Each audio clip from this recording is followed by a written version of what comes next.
Assalamualaikum. Berbicara tentang sound horeg yang mulai viral di platform media sosial.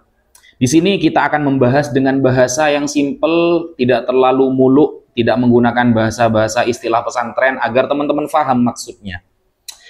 Ada seorang kiai yang bernama Kiai Haji Muhibbul Aman Ali, pengasuh Pondok Pesantren Besuk, Pasuruan, Jawa Timur. Beliau adalah guru saya. Beliau adalah orang yang alim, allamah dalam hal fikih. Dan saya sangat mengakui keilmuan beliau.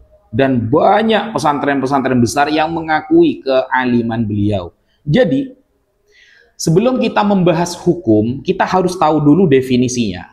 Yang dimaksud sound horeg itu bukan semua sound yang berbunyi sebagai alat pengeras suara, bukan.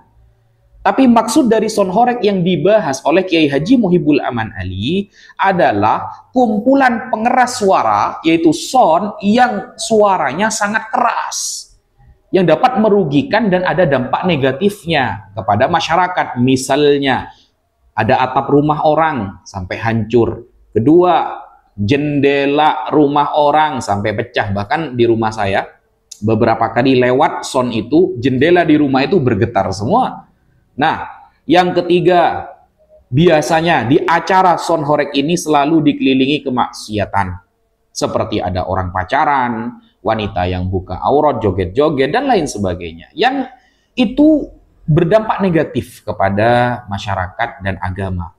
Jadi ulama itu tugasnya memang menghukumi, membahas sebuah hukum, istinbatul hukmi, menggali sebuah hukum. Nanti hukum ini kira-kira ketika lebih banyak mudorotnya, lebih banyak bahayanya, lebih banyak merugikan kepada masyarakat, maka hukumnya akan haram.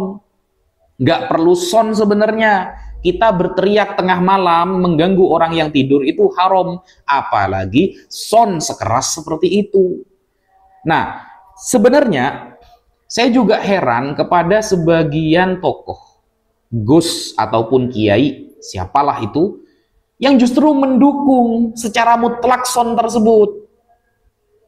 Saya paham bahwa kiai atau gus yang mendukung sound horeg itu dengan alasan sama-sama nyari rezeki lah, itu gus goblok itu. Nggak paham ilmu fikih dia. Fikih ini tegak lurus, sesuai manfaat dan mudaratnya, mana yang lebih dominan, maka hukum akan mengarah ke sana. Betapa banyak masyarakat mendapatkan dampak negatif dari acara sound horeg itu, maka itu akan menimbulkan positif keharaman dalam hukumnya. Nah, bagi seluruh bapak-bapak atau ibu-ibu yang memiliki banyak sound, tidak perlu sakit hati. Ini bukan sedang menjatuhkan usaha kalian, bukan. Tidak sedang menjatuhkan usaha kalian. Para ulama itu mengarahkan usaha kalian memiliki sound agar tepat sasaran. Misalnya, ketika sound itu berbunyi, ketika orang-orang berselawat, ada solawatan menggunakan sound. Bagus. Yang penting tidak terlalu keras yang sampai menyebabkan jendela rumah orang pecah. Ada orang berceramah, dakwah antara panggung ke panggung menggunakan sound, bagus. Anda akan mendapatkan pahalanya juga. Atau ada azan menggunakan sound terbaik, berharga ratusan juta misalnya, bagus. Makanya kemarin ketika Kemenak Gus Yakut mempermasalahkan suara azan karena mengganggu orang-orang Nasrani, itu kan lucu. Suara azan mengganggu orang-orang Nasrani, dipermasalahkan. Tapi kenapa dalam masalah sound horeg dia diam? Bahkan menghilang di dunia nyata, kan begitu. Nah, ini adalah pembahasan hukum yang pakarnya atau bidangnya adalah para ulama. Yang berhak membahas ini adalah para ulama. Para ulama tidak sedang menjatuhkan usaha orang lain, tidak. Ingin mengarahkan kepada yang lebih baik. Seharusnya sound itu, pengeras suara itu untuk kebaikan-kebaikan yang dampaknya positif kepada masyarakat. Tidak kemudian dengan pengeras suara yang sangat nyaring, bahkan over, dapat merugikan dan dampaknya negatif kepada masyarakat. Seperti itu Islam cara menghukumi. Maka di sini kita tidak perlu bertengkar, kita tidak perlu berselisih faham, apalagi ada sebagian orang yang menentang Kiai Haji Muhibbul Aman Ali hanya menggunakan logika. Kenapa kamu kok mengharamkan sound? Kamu emangnya pernah mati? Kamu emangnya tahu kalau itu haram? Ini kan bahasa-bahasa yang nggak ilmiah sebenarnya. Para ulama mendudukkan hukum ini sesuai dengan manfaat dan mudaratnya. Manfaat dan kerusakannya. Ketika itu lebih dominan merusak atau negatif kepada masyarakat, maka tetap hukumnya haram, saudara.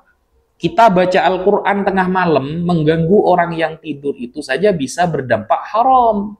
Apalagi son yang lagunya mengandung unsur-unsur kemaksiatan. Maka seharusnya bagi seluruh teman-teman yang memiliki son pengeras suara, bergabunglah dengan para ulama, para asatid, dan para tokoh masyarakat.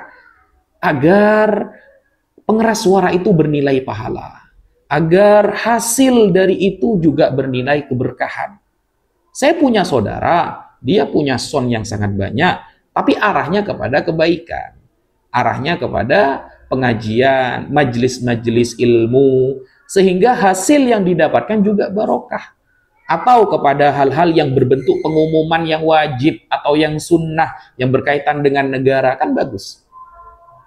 Jangan kemudian azan dipermasalahkan, tetapi son horeg malah gak ada suaranya. Ini kan lucu, ada sebagian orang yang seperti itu ada kemarin. Ketika kita misalnya masuk ke perumahan elit, setiap perumahan elit pasti sensi dengan suara keras. Pasti sensi dengan suara keras.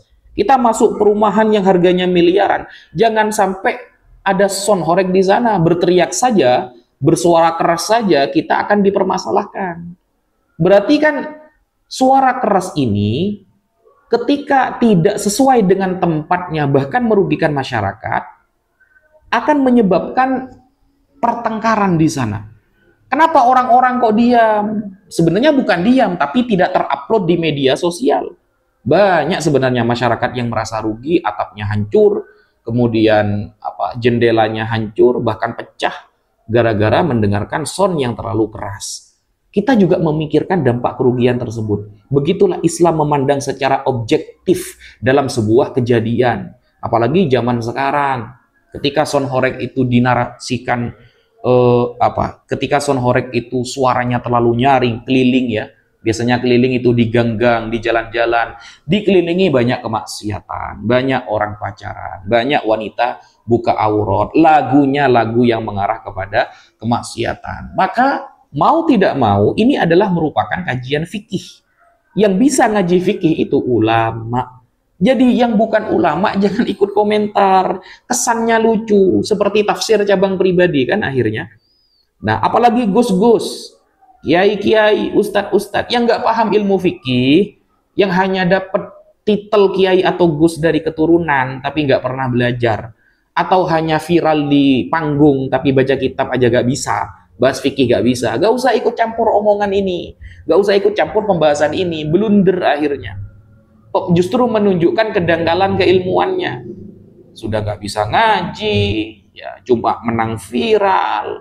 Yang ditentang adalah ulama yang kelas kakap gitu loh.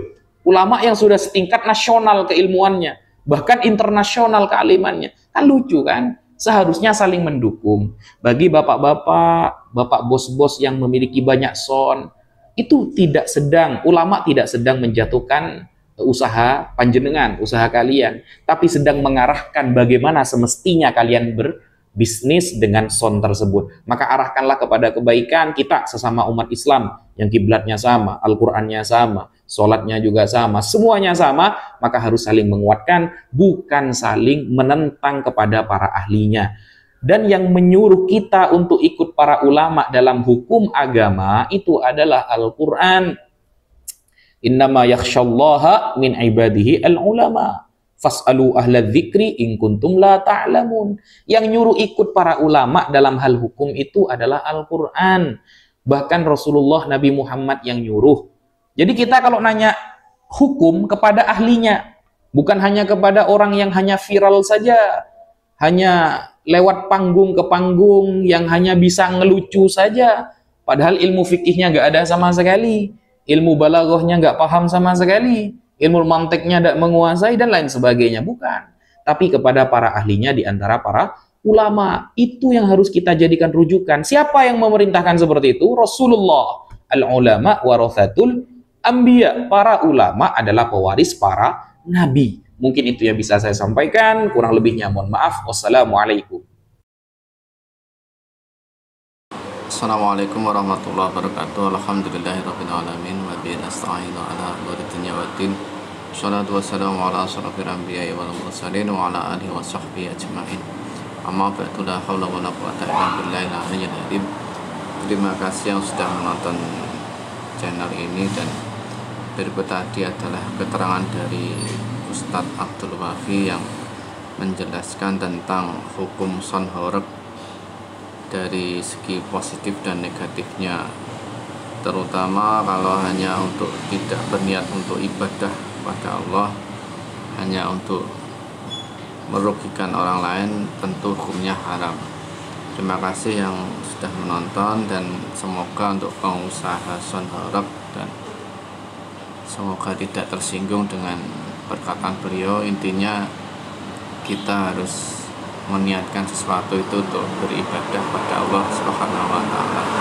Terima kasih. Wabillahi taufiq wal hidayah. Assalamualaikum warahmatullahi wabarakatuh.